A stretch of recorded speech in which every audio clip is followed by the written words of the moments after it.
Hi, என்னோட பேர் வந்து போதிராஜன். நான் வந்து சுல்லம்பட்டியிலேருந்து வரேன். நான் வந்து இ-கரியர் ப்ளஸ் எப்படி தெரிஞ்சுக்கிட்டேன் அப்படின்னா, நான் வந்து இப்போ தான் காலேஜ் முடிச்ச ஸ்டூடெண்ட் தான் நானு, ஃப்ரெஷரு. நான் வந்து அடுத்து வந்து மேற்கொண்டு படிக்க முடியல. ஸோ, அதனால நான் வந்து ஒரு தொழில் தொடங்கலாம் அப்படின்னு பார்க்கும்போது, நான் தேடினது வந்து இந்த செல்ஃபோன் சர்வீஸ் தான். ஏன்னா எனக்கு செல்ஃபோன் சர்வீஸில் கொஞ்சம் ஈடுபாடு இருந்தது. அதனால தேடும்போது இங்கே மதுரையில வந்து இ-கரியர் ப்ளஸ் வந்து யூடியூப்ல தான் எனக்கு முதல்ல தெரியும். நான் இங்கே வந்து பார்த்தேன். ஃபர்ஸ்ட் டே கிளாஸ் அட்டெண்ட் பண்ணேன். எல்லாமே நல்லா இருந்தது. ஃபர்ஸ்ட் நான் எடுத்தது வந்து ஹார்ட்வேர் அண்ட் சாஃப்ட்வேர் எடுத்தேன். 2மே வந்து ஹார்ட்வேர் தனியாகவும், சாஃப்ட்வேர் தனியாகவும் நடந்தது. ஹார்ட்வேரில் வந்து எப்படின்னா, ஒவ்வொருத்தருக்கும் இண்டிவிஜுவல் ஒரு ஸ்டேஜ் கொடுத்துட்டாங்க. டூல்ஸ் எல்லாமே அவங்கவங்களுக்கு தனித்தனியாகவும், அவங்க ஒர்க் பண்ணுறதுக்கு எல்லாமே வந்து தனித்தனியாக கொடுத்துட்டாங்க.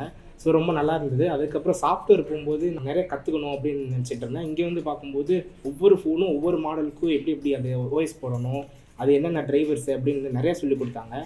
முதல்ல இருந்ததை விட நான் இப்போ வந்து நல்லா கற்றுட்டு இருந்திருக்கேன். அப்புறம் இஎம்எம்சி கோர்ஸ் வந்தேன். இஎம்எம்சின்னு பண்ணும்போது வந்து ஹார்ட்வேர் ரிலேட்டட் தான். ஆனால் இது வந்து அந்த ஹார்ட்வேரே தாண்டி அது ஒரு பெருசாக தெரிஞ்சுது. ஸோ அதனால் இது எடுத்து படித்தேன். இதில் வந்து எப்படின்னா, நார்மல் ஹார்ட்வேர் படித்ததுக்கு இதுக்கும் வந்து கொஞ்சம் டிஃப்ரெண்ட் இருந்தது. ஐசி எடுக்கிறதுலே டிஃப்ரெண்ட் இருந்தது. அதுக்கப்புறம் வந்து உள்ளே இருக்க அந்த சின்ன பின்னவுட்டில் இருந்து அதில் பேட் ஜென்ரேட் பண்ணுறது, பேட் ஜென்ரேட் பண்ணி அதுக்கப்புறம் அதில் மாஸ்கிங் பண்ணுறது, அதெல்லாம் எப்படின்னு வந்து இதில் மைக்ரோஸ்கோப்பில் சொல்லிக் கொடுத்தாங்க. எனக்கு வந்து மைக்ரோஸ்கோப்பே வந்து ஒரு நாள் கிளாஸே அட்டெண்ட் பண்ணேன். ஏன்னா மைக்ரோஸ்கோப் செட் பண்ணுறதுல எவ்வளோ இது இருக்குது அப்படின்றது வந்து எனக்கு முதல்ல தெரியாது. இப்போ வந்து அதை தெரிஞ்சுக்கிட்டு அதில் நான் ஒர்க் பண்ணி ஃபினிஷ் பண்ணியிருக்கேன். ஸோ எனக்கு வந்து இப்போ வந்து எப்படின்னா, முதல்ல செல்ஃபோனை விட இப்போ வந்து நல்லா இன்னும் அப்டேட் ஆகணும் அப்படின்னு தெரிஞ்சதுனால தான் இங்கே வந்தேன். அதே மாதிரி அப்டேட் ஆகிருக்கேன். இப்போ வந்து ஹார்ட்வேரில் நாங்கள் வந்து ஐசி எடுக்கிறது எப்படின்னா, நார்மல் வந்து நம்ம ப்ளோயர் காட்டிட்டு நம்ம ஐசி எடுக்கிறது மட்டும் தான் நாங்கள் அங்கே பார்த்தோம். இங்கே வந்து இஎம்எம்சியில் எப்படி பண்ணுவோம் அப்படின்னா, இது ப்ளோயரே வந்து மாறுபடும்.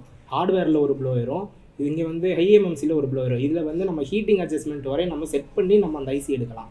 அப்படி எடுக்கும்போது இதுக்கு வந்து தனித்தனி டூல்ஸ் பயன்படுத்துவோம். அப்போ வந்து ஸ்பட்ஜஸ் டூல் அப்படின்னு வந்து இஎம்எம்சி கான்செப்டில் தான் வருது, ஹார்ட்வேரில் வராது. ஏன்னா இது வந்து இஎம்எம்சி ஐசி எடுக்கும்போது பால் தனியாக வராமல் நம்ம கரெக்டாக எடுக்கிறதுக்காக அந்த டூல் பயன்படுத்துவோம். ஸோ அதுக்கப்புறம் அப்படியே நம்ம எடுக்கும்போது ட்ராக் ஒரு வேளை பிஞ்சிருச்சு அப்படின்னா, அந்த ட்ராக்கை எப்படி நம்ம ஜென்ரேட் பண்ணுறது அப்படின்றத பற்றியும் இங்கே கிளாஸ் சொல்லி கொடுத்தாங்க. இது வந்து ஹார்ட்வேரில் கிடையாது. ஸோ இந்த இதில் பண்ணும்போது அது பண்ணுறதுக்கே வந்து எனக்கு ஒரு 2 நாள் ஆயிடுச்சு. ஏன்னா அவ்வளோ மைக்ரோஸ்கோப்பில் பார்த்து அந்த மாதிரி பண்ணுற மாதிரி இருக்கும். இது ஹார்ட்வேரில் இருக்காது.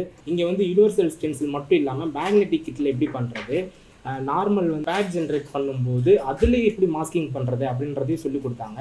மாஸ்கிங்கும் தனி கான்செப்ட் தான். ஹார்ட்வேரில் படிக்கும்போது பால்ஸ் ஒவ்வொன்று ஒட்டிக்கிறோம். இஎம்எம்சியில் அதை வந்து மாஸ்கிங் மூலமாக நம்ம எடுக்கலாம். அந்த இது வந்து நல்லா சொல்லி கொடுத்தாங்க. இப்போ வந்து சார் ஒரு தடவை லைவ் டெமோ காமிப்பாங்க. அதை அப்படியே நாங்கள் செஞ்சு முடித்தாதான் அடுத்த டாப்பிக்கே போவாங்க. ஸோ அதுவரை நாங்கள் ட்ரையல் பார்த்துட்டே இருப்போம். கரெக்டாக ஆயிடுச்சு அப்படின்னா நாங்கள் அப்படியே அடுத்த கான்செப்ட் போயிடுவோம்.